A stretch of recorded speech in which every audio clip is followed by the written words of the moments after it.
कुतुब मीनार भी हमारे देश में उतनी ही मशहूर है जितना कि ताजमहल है।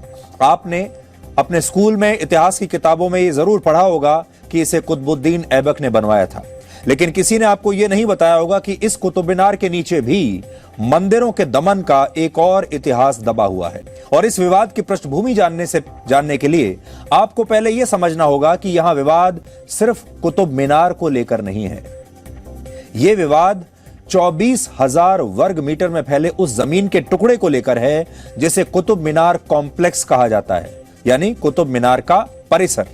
इस कॉम्प्लेक्स में कुतुब मीनार के अलावा एक मस्जिद भी है जिसे कुव्वत उल इस्लाम मस्जिद कहते हैं, और इसे भारत की सबसे पुरानी मस्जिद भी माना जाता है। तो आपके लिए समझने वाली बात यह है कि भारत की सबसे पुरानी मस्जिद यहां पर है, दिल्ली में मेहरौली में कुतुब मीनार परिसर में। इसके अलावा इसी परिसर में दिल्ली सल्तनत के बादशाह इल्तुतमिश का भी मकबरा मौजूद है, और यहां एक लोहे का स्तंभ भी है। खिलजी वंश के दूसरे शासक अलाउद्दीन खिलजी का मकबरा भी इसी क्षेत्र में बना हुआ है, और यहां अलाई मीनार और अलाई दरवाजा भी है जिनका निर्माण अलाउद्दीन खिलजी ने 14वीं शताब्दी में करवाया था।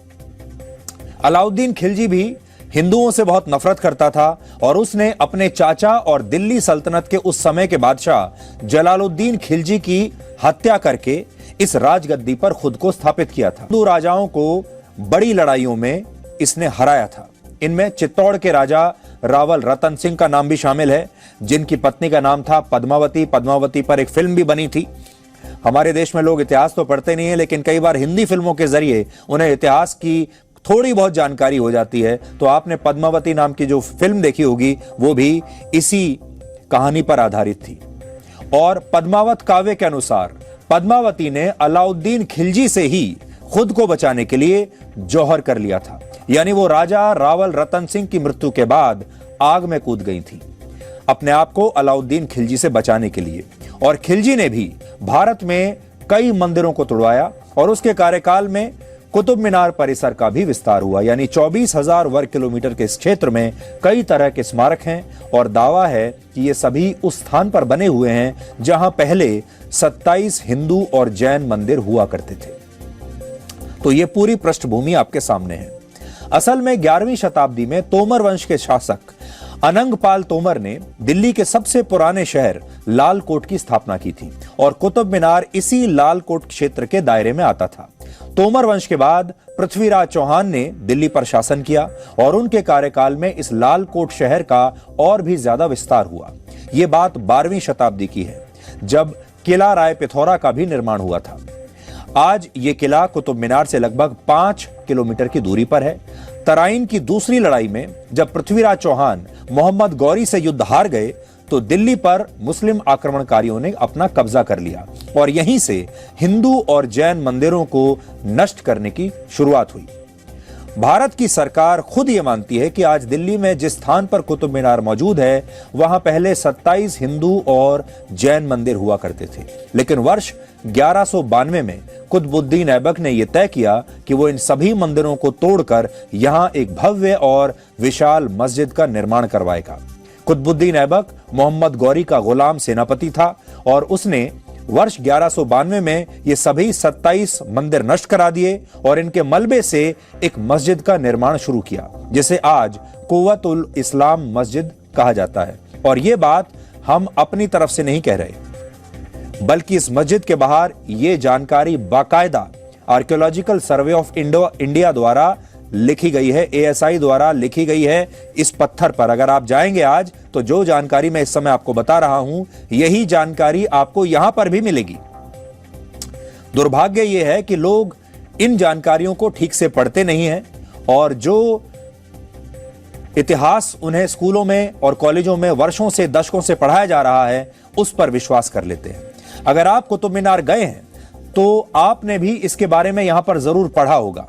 इस मस्जिद का निर्माण वर्ष 1192 में शुरू हुआ था, और 1198 तक यह मस्जिद बनकर तैयार हो गई थी, यानी यह मस्जिद कुतुब मीनार से पहले बनाई गई। तो नोट करने वाली बात यह है कि यह मस्जिद कुतुब मीनार से पहले बनी, और मोहम्मद गौरी के अफगानिस्तान लौटने के बाद जब दिल्ली सल्तनत की स्थापना हुई और कुतुबुद्दीन ऐबक ने खुद को स्वतंत्र सुल्तान घोषित कर दिया, तब कुतुब मीनार का निर्माण शुरू हुआ और यह मीनार उसी जगह पर बनाई गई जहां पहले मंदिर हुआ करते थे।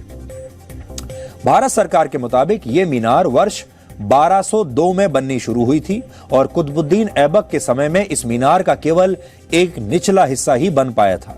इसके बाद जब इल्तुतमिश दिल्ली सल्तनत का बादशाह बना तो उसने इस मीनार की 3 और मंजिलों का निर्माण कराया और बाद में जब फिरोज शाह तुगलक दिल्ली का बादशाह बना तो उसने भी 15वीं शताब्दी में इसकी 5वीं और आखिरी मंजिल का निर्माण करवाया। और अगर आज आप देखेंगे तो कुतुब मीनार में 5 मंजिलें ही हैं। हालांकि एएसआई के पूर्व रीजनल डायरेक्टर धर्मवीर शर्मा का यह कहना है कि कुतुब मीनार पहले विष्णु स्तंभ हुआ करता था, जिसे 5वीं शताब्दी में गुप्त साम्राज्य के राजा विक्रमादित्य ने बनवाया था और इस बात के कुछ ऐतिहासिक दस्तावेज भी मौजूद हैं। माना जाता है कि विष्णु स्तंभ सूर्य और नक्षत्रों का अध्ययन करने के लिए बनाया गया था और इसी वजह से कुतुब मीनार में 25 इंच का झुकाव है और यह मीनार 73 मीटर ऊंची है। एक और बात, ऐतिहासिक दस्तावेजों से यह बात भी स्पष्ट होती है कि आज कुतुब कॉम्प्लेक्स में जितने भी स्मारक और मस्जिद हैं वो सभी मंदिरों को तोड़कर बनाए गए हैं। आजादी से पहले एएसआई ने कुतुब मीनार कॉम्प्लेक्स का 3 बार सर्वे किया था। अब यहां आप ये याद रखिएगा, ये सर्वे हम कोई आज के सर्वे की बात नहीं कर रहे हैं, ये सर्वे आजादी से पहले हुआ था जब भारत पर अंग्रेजों का शासन था और इस दौरान हर सर्वे रिपोर्ट में यह बात दोहराई गई कि कुतुब मीनार एक हिंदू मीनार है और उसके पास बनी मस्जिद का ढांचा तोड़े गए मंदिरों के अवशेषों से बना है। और इसमें सबसे अहम है वर्ष 1871 में हुआ सर्वे, जिसका नेतृत्व उस जमाने के ब्रिटिश इंजीनियर जेडी बेगलर ने किया था। वो अपनी इस रिपोर्ट में 5 बड़ी बातें लिखते हैं। 5 बड़ी बातें इसमें लिखी हैं। पहली, कुतुब मीनार के बाईं तरफ जो प्रवेश द्वार है उस पर संवत 259 लिखा हुआ है। संस्कृत में संवत का अर्थ होता है वर्ष, यानी कुतुब मीनार पर अंकित ये अक्षर बताते हैं कि इस स्मारक का निर्माण हिंदू कैलेंडर के हिसाब से वर्ष 259 में हुआ था।